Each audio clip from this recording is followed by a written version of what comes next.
Hello, welcome back. Thank you so much for being here. Today we're going to be testing out the new Charlotte Tilbury Beautifying Eye Trends eyeshadow palettes. So she did release 6 of these. I have 3 of them.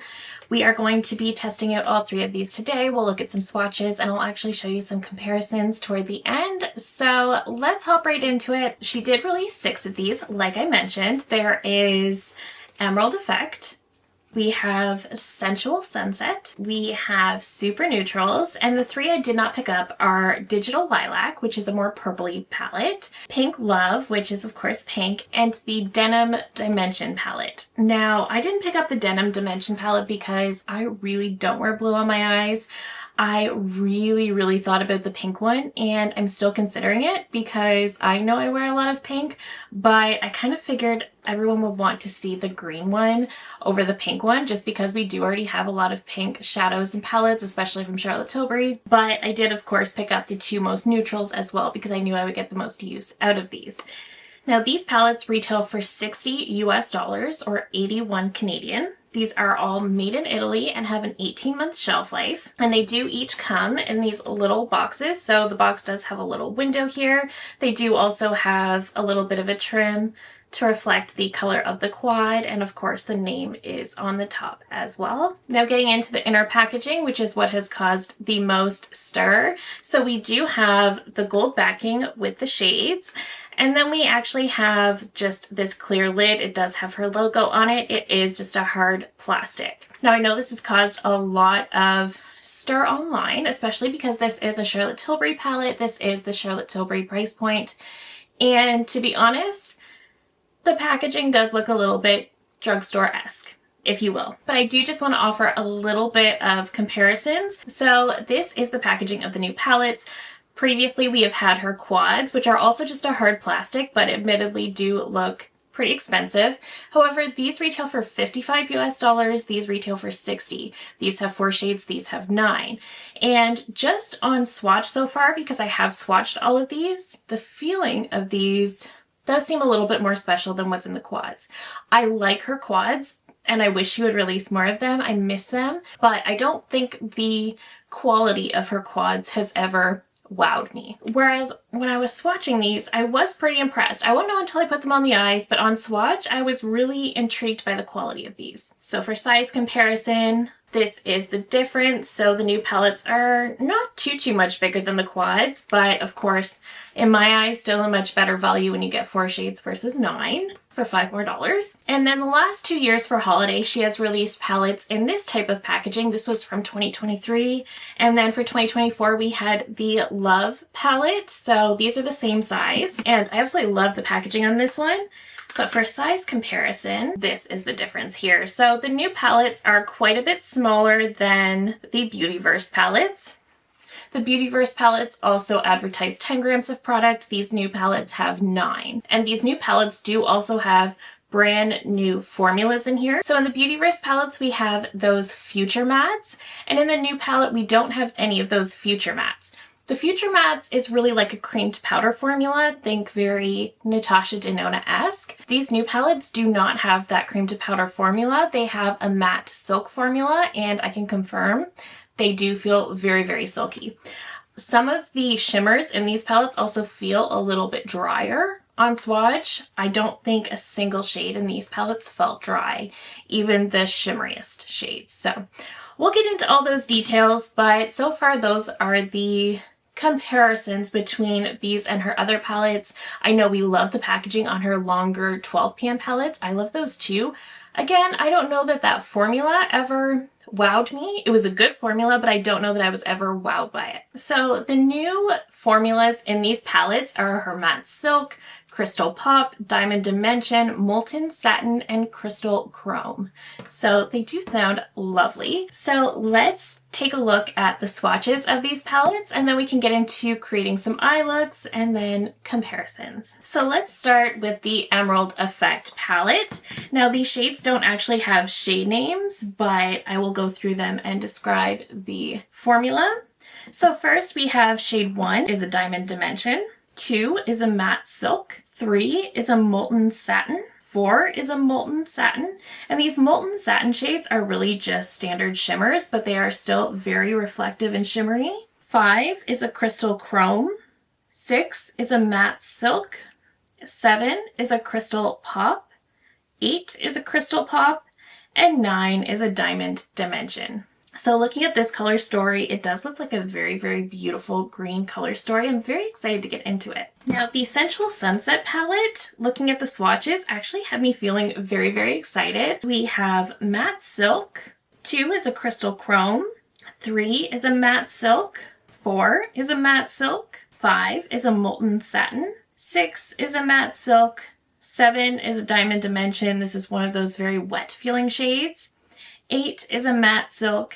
And 9 is a crystal pop. So that warmer palette is really, really speaking to me. But looking at super neutral, we have 1 as a diamond dimension, 2 is a matte silk, 3 is a matte silk, 4 is a matte silk, 5 is a crystal chrome, 6 is a matte silk, 7 is a matte silk, 8 is a matte silk, and 9 is a diamond dimension. So I definitely feel like the super neutrals had a lot more mattes than the others, but of course the diamond dimension shade right in this bottom corner is incredibly wet feeling. It's absolutely beautiful. So let me zoom you in. I'm going to create a look on each eye, and then whichever palette comes for the third look is going to be the one I'm wearing for the rest of the day. But let me zoom you in and we can get into it. All right, so we're going to start with the Emerald palette. This is the one I'm kind of excited about, so I figured let's just start with this one. And I do kind of wish there was some green mattes in here because I feel like that would make it a little easier, but I'm just going to start with this shade. And I kind of just want to use this as my transition. Just is kind of the lightest shade in the palette, so I feel like it will be perfect for that. On swatch, these mattes are very, very silky, so I do think that is a very good description for the formula. She did say in her description of these palettes on her website that she did create this more clear lid to this packaging with makeup artists in mind for doing backstage makeup. So much like the Dior backstage palettes are created for, that is why these have that sort of clear lid as well. The clear lid doesn't really bother me as much. I do agree that it looks less expensive, but it doesn't bother me because I do have multiples, so it is kind of nice to be able to just see which palette it is without flipping it over or without opening it up. So I don't necessarily mind, but I know that's not the case for everyone. But keeping all of that in mind, I do want these formulas to be very quick and easy to work with. I want them to be very, very high quality formulas because we have to justify that price point somehow. I think I do want to try going in with this shade right here. This is a Crystal Pop. I don't know if this is going to work on a brush. I'm just grabbing my Rougher 28. I just want to see how this works with a brush, but we may have to go in with a finger. And I just want to place this in the center. Okay, it is working okay, but I do think a finger is going to give me a much better effect. Now this shade is in the Crystal Pop formula, so it does feel a little bit more dry, but not as dry as the Party Pop shade in the Beautyverse palettes. This does have a ton of sparkle to it. Okay, I do think that's really, really pretty. So I think I am going to grab Molten Satin. I am going to grab it on a brush, but I did just want to mention because I was thinking about going into this Crystal Pop shade right here. And it was really reminding me of the Emerald Eyes Hypnotizing Pop Shot shadow. So I did want to compare the two, and I do think the Hypnotizing Pop Shot is a little bit brighter and a little bit more almost reflective. So we have the Hypnotizing Pop Shot right here, and we have the shade from the palette here. So they have a similar amount of sparkle. I would say the Hypnotizing Pop Shot has a little bit more reflect, but I would say the Crystal Pop is a little bit less chunky. Cleaning off that Rougher 28 and going into this shade right here. And I want to add this one to the outer corner because it's a brown, but it does have a green element to it. So it'll kind of help anchor that. Yes. I like that. It ends up sort of combining to give a bit more of a mossier sort of green on the outer corner. Okay, I think that looks really pretty actually. I am noticing a tiny bit of fallout here, but it is far less than I thought we would get. I actually like how that came together. It sort of gave us more of an olivey effect out here, which I do think is quite pretty. And I do think it tied in with the brown transition quite nice. I was a little worried because sometimes when you get these brown and greens, these are very common shades to see together, but sometimes it can just end up looking a little bit muddy. And I was kind of worried we didn't have enough matte greens to sort of anchor this, but I think the way the browns might be designed, it actually works very well. Now, of course, I have to go in to that Diamond Dimension.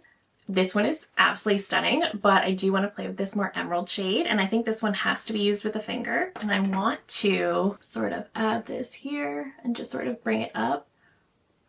That is sparkly and beautiful. I feel like that just brought everything to life. So these Diamond Dimension shades, while they do have a bit of a tint to them, they really don't have much of a base. So you're still going to see what's underneath, but they're really just going to add a ton of sparkle. And I actually really like how that came together. I think that's really, really pretty. Just for the sake of playing around, I do want to pick up a little bit of this shade on a brush. I think this is going to work far better on a finger, but I just want to see it anyway on that inner corner. That's really pretty, I think. Okay, and I really like how that came together. I don't know that I would necessarily always put the gold in that inner corner.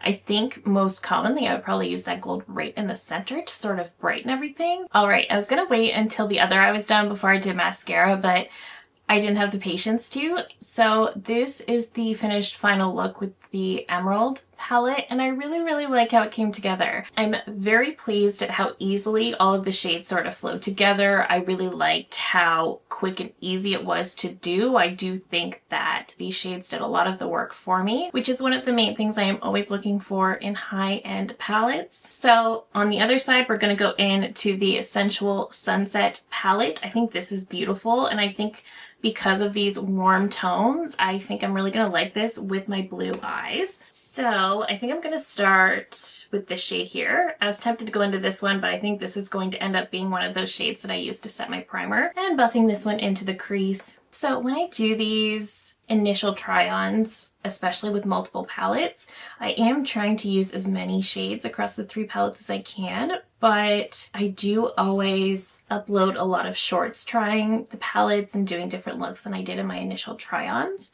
So keep an eye out for those if you're looking for more looks with these palettes. If you follow me on Instagram, I usually upload them over there as well. Okay, so initially when I first put this shade on, I thought it was a little bit too deep for me as a crease shade, but it actually blended out really, really well. It's kind of a perfect crease shade for me. Now, I don't typically love orange, but I think I do want to grab a little bit of this shade right here to sort of enhance that outer corner. So just putting this one on the outer corner and sort of blending up to mesh it into the crease shade. These shades definitely play very, very well together. This brown shade in the top middle is beautiful, and it's definitely the shade I want to go with all over, but I know this is probably the shade we want to see. This is the bottom corner shade right here, so I'm going to do that, at least for the center of the lid. So I'm just going to pick that up with a finger. This is a Crystal Pop, and it does look almost like a duochrome reddish orange.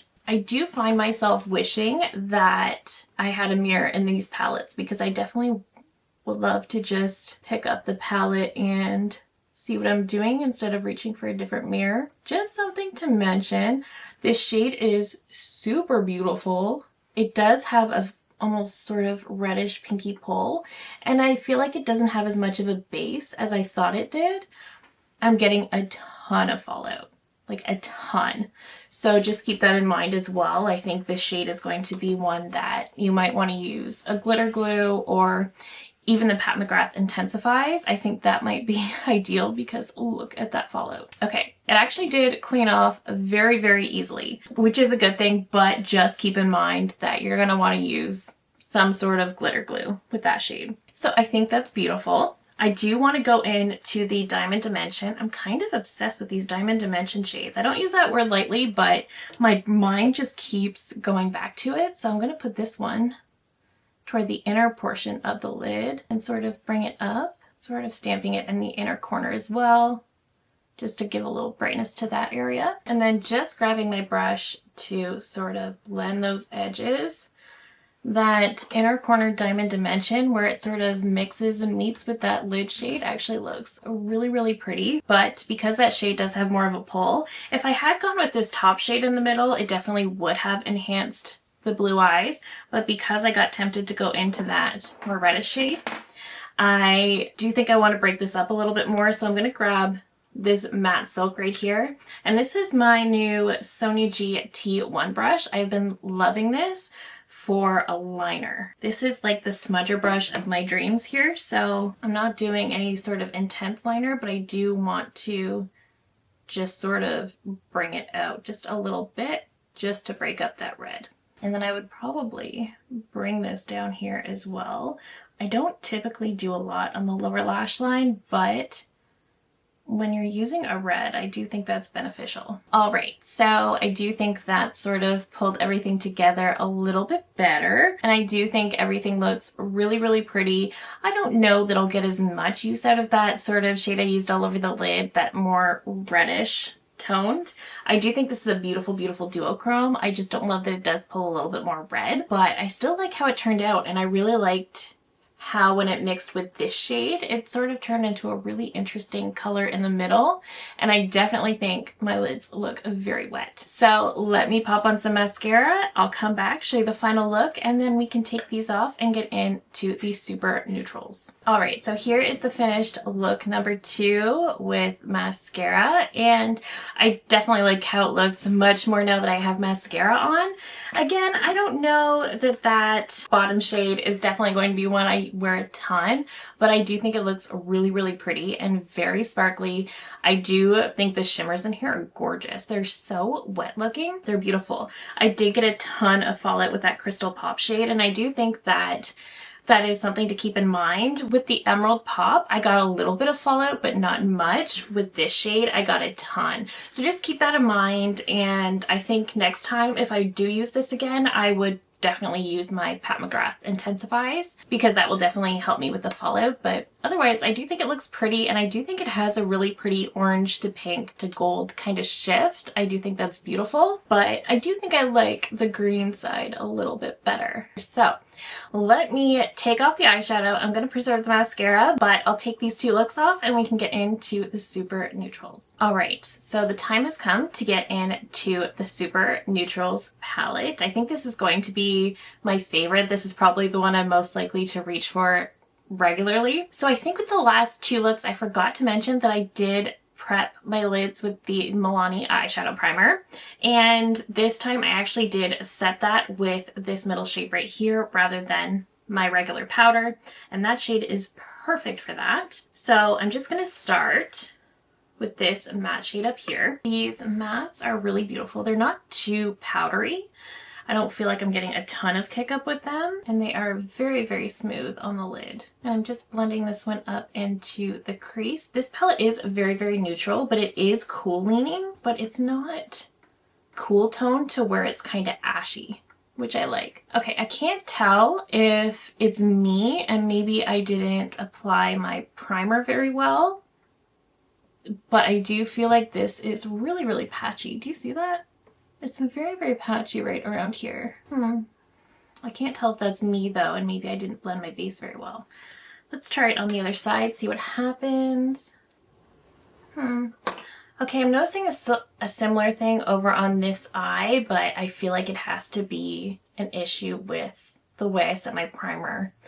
I imagine I either didn't blend it up high enough or I didn't set all of it with the powder. It's not overly obvious though, and I will be able to cover that up with the shimmers we're going in with, but that is something I'll want to keep in mind when I'm using this in the future. I actually do want to take that creamy shade right here, and this palette does have a lot of mattes, so you can create some really beautiful all matte looks with it. And I just want to sort of pop this one all over, because you could easily do something like this for a very simple, easy, everyday look. I think that would be so pretty. Yeah, that would be so pretty for day to day. But because we're testing the palette, I want to go in to this shade right here for that outer corner. Just sort of deepen that a little bit. I do love the shades in this palette. I think it's very, very pretty.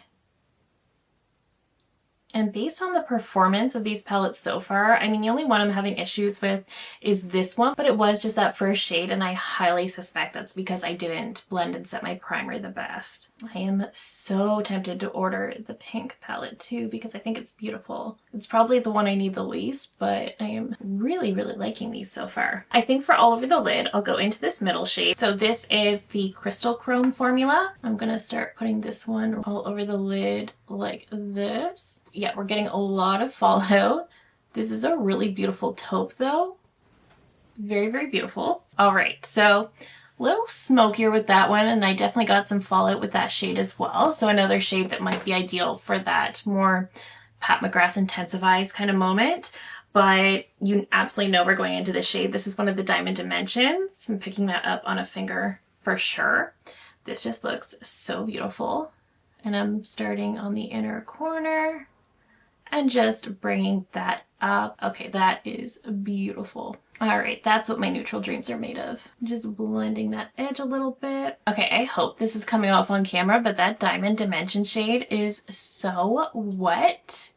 It is so pretty. I absolutely love what it did for this look. So let me pop off camera. I'll clean this up and then I'll come back to show you the finished final look, and then we can get into some comparisons. All right, so we have the finished final look, and I absolutely love how this came together. That Super Neutrals palette is definitely going to be one that I reach for a lot. I think between the three, I think that's the one I'm going to reach for the most. But let's get into some comparisons. So when looking at this Emerald color story, I felt like this is the one that is maybe one of the more unique color stories. She does have the blue one. She does have the purple.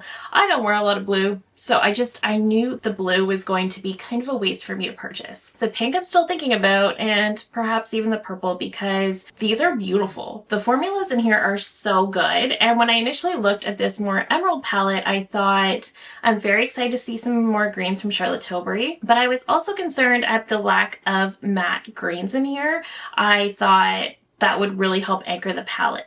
But the browns in here actually do work very, very well with the greens. And also this more satin shade up here actually has a little bit more of an olivey element to it, which really helps to tie the browns into these greens. Getting into comparisons, I don't have a ton of green palettes, but I did pull out the ones that I think are maybe going to get us the closest to this if you love this color story but don't want to purchase these. And I had to pull out the Natasha Denona Yucca palette. Now this palette's interesting because we do have a lot of green tones in here. We have some really bright yellows. We just have a lot going on in this palette. I actually really like it. This is one of my favorite green palettes, and one of the reasons for that is because of all of the formulas and textures she has in here. But side by side, I think you can see there are definitely certain similarities. The Natasha palette also gives us some browns to work with. Natasha also gives us some more of these more emeraldy shades, some of these forest green shades, and even some of these more olivey shades. So I'll pop up those swatch comparisons, and you can see I got pretty close. I would say I really wasn't able to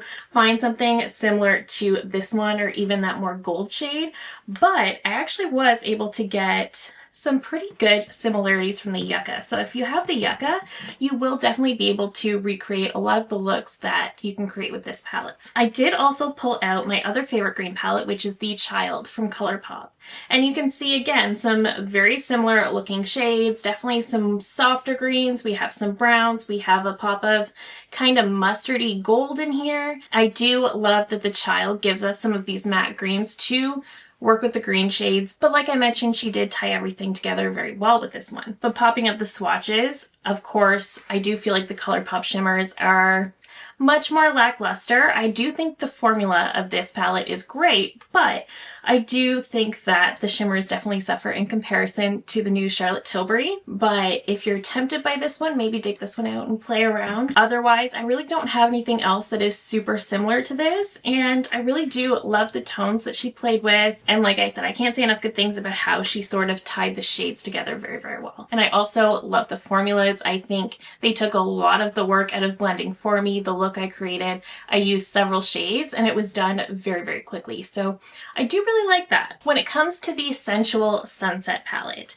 now this one was very easy to find in my collection. I knew it was not going to be unique, but I also know that this is a color story that I will enjoy and reach for. So I did want to grab it. And the first palette I compared it to is the Patrick Ta Major Dimension palette. The price points of these are actually kind of similar, but you can kind of see side by side, you're going to get a lot of very, very similar shades. The mattes have a lot of very similar tones. The shimmers, we're able to get some very similar tones as well.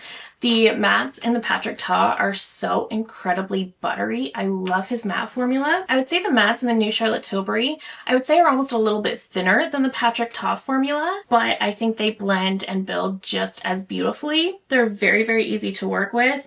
His shimmers give a lot of shine and dimension, as do the Charlotte Tilbury. There wasn't really a lot of competition between the two. I think they're both great formulas. The main difference is essentially this sort of duochrome shade she's got, because it actually does look very duochromatic, especially compared to anything in the Patrick Ta. However, if you have the Patrick Ta, you will definitely be able to recreate a lot of very similar looks. They are a similar price point. The Patrick Ta obviously gets you more shades, and you obviously get those cream shades as well. I don't really use the cream shades. This is probably a better value for me. I also pulled out the I Need a Warm palette from Natasha Denona because these are very similar. The I Need a Warm palette is of course very warm, but what I love about this one is that it's warm without being orange. This one just kind of goes for it and definitely throws in some of those oranges. Popping them up side by side, they're not as similar as I thought. In the I Need a Warm, we do get this shade up here, which I thought would be very similar to that duochrome shade in the Charlotte Tilbury, but this one I feel like has even more of a gold shift to it.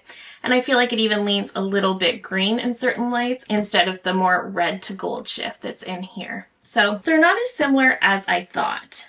But I did also pull out the bronze palette from Natasha. Now this is one of her older midis, and you can see mine is pretty beat up. Side by side, you can definitely see a lot of the similarities. The bronze palette is one that is just full orange, and I think is often kind of repetitive because there's really not a ton of shade variation. That being said, it's still a beautiful, beautiful warm tone palette if you love these warm tones, but you're going to be able to create some very similar looks with the new Charlotte Tilbury. And you can see from the swatches, I was able to get very, very similar. The one thing I couldn't get similar to was this more diamond dimension in the bottom corner. I don't feel like the bronze palette really gives us any of those lighter shades. I would say the shade Silk is the one that gets us the most similar, but even that one has such a bronzy copper element to it. So I would say the bronze palette and the Patrick Ta are definitely the most similar. Now getting into the super neutral palette, the first one I thought of was actually from Too Faced, and this is the Cold Smolder Nudes palette, and I really love these little palettes. This one ranked pretty high in my year-end ranking for 2024. These palettes only have 6 shades, so there is that little difference there. But I feel like this is also an example of a very neutral but cool leaning palette that doesn't actually get too ashy looking. So I really love that about this one. I like the formulas in both of these. I do think the Charlotte Tilbury formula is better. I do, but I do think the formula in these are great as well. Compared side by side, the shades, I wasn't able to get shade for shade dupes, but I do think they're similar enough that you're going to be able to create some very similar looks with both palettes. In terms of travel, I think the Too Faced might actually travel a little bit better. It is just a cardboard palette, but it is still very sturdy and it does have a little clasp, and the shades are a little bit more tightly pressed. Of course, no surprise, I had to pull out the Natasha Denona Glam palette. So the Glam palette is one that is such a staple for cool toned eyeshadow lovers. I do think it is almost a little bit ashy in some ways, but I do think it's very, very pretty. I do think the Charlotte Tilbury leans a little bit more neutral. In terms of formula, they're both great. I think you're going to get a lot more sparkle and shine with the Charlotte Tilbury. The Glam palette is a beautiful, beautiful palette, but it is one of those where Natasha hadn't really introduced a lot of her new shimmer formulas yet. So these are more just standard mattes and shimmers. That's what we've got in here. I do think the Charlotte Tilbury is a really nicely condensed version of this though. I like both palettes, but I can honestly see myself reaching for the Charlotte Tilbury more than this one. And lastly, I compared the Charlotte Tilbury to the Natasha Denona Biba palette, and I think it was mostly the gray that sort of pulled me in here. With the Natasha Denona, we have a row of true neutrals, we have a row of warms, and we have a row of cooler shades. I wasn't able to get identical matches, but I think you can see from the swatches, they're not identical, but again, I think you'll be able to create some very similar looks. So I think if you have this one and the Glam palette, or this one or the Glam palette, you'll definitely be able to create some very similar looks. I would definitely say that this Color Story and the Sensual Sunset are going to be the absolute least unique, save maybe for the pink one, but these aren't going to be that unique. So those are the comparisons I have in my collection. If you were deciding whether you wanted to splurge on any of these, maybe you have some of these and maybe you don't need to, but overall, in terms of quality, I think the formulas in here are fantastic. I love that she came out with completely new formulas. I think the formulas in here I like better than what was in her 12 pan palettes, what was in her quads even. I love those, but I do think the quality of these is better. I just do. I love how buttery and blendable the mattes are. I love that the shimmers are so reflective. I love that we have these more topper shades that look intensely wet. I think she did a really, really nice job recreating a lot of the formulas in here. I definitely think that these are some of the most reflective, sparkly, shimmery shades she's ever come out with. I know she has the hypnotizing pop shots, and those are beautiful, but the ones that are super sparkly and foiled are almost a little chunky. I don't feel like you get a lot of chunky shades in here. I do think some of them are going to give you a lot more fallout, and I do think that with the crystal pop shades, you're going to want to use a glitter glue or something like the Pat McGrath Intensifies. I think that's going to be very valuable, and that will of course enhance any sort of shimmer you have going on. But overall, I do think the formulas in these palettes is fantastic, and I'm very, very excited to have these, and I'm definitely thinking about ordering the pink one. So I do think the packaging leaves a little bit to be desired. I do think the packaging does seem a little bit more cheap, drugstore-esque, absolutely, but the formula does stand up. So that is where I'll leave it. Let me know all of your thoughts in the comments down below. Are you purchasing these? Are you passing on them? Do you have any questions? Do you want me to try out the pink one? Let me know. I love hearing from you guys so, so much. If you're new here, I hope you'll consider subscribing before you go. I do upload new videos every single week. Thank you again so very much for watching, and I will see you in my next one.